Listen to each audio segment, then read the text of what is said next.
Batak is ongoing on how parang kuno kasanuta pa yung mapapintas, kuno mapaado dito yung bamboo industry tayo.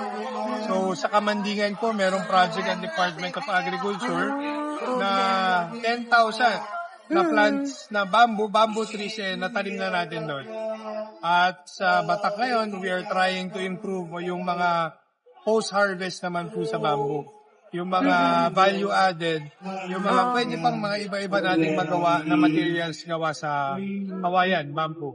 So this is the tip po of this year's 2026 Farmers Festival. Okay, dati bamboo tayo, sir.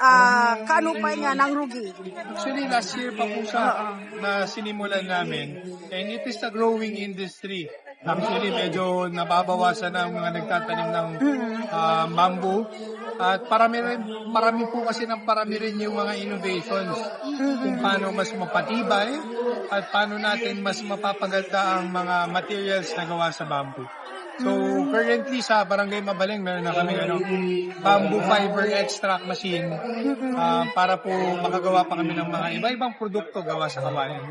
Adamo din, sir, kitay ag-export o no talagang umay pa'y agala ito yun from other provinces? Sa ngayon pa po, we're trying pa lang to develop. Yes. Actually, yun ang goal natin is to really create mga products, export quality, para po mapadala natin sa mga ibang lugar. Pero sa ngayon pa lang po, nandun kami sa research and development.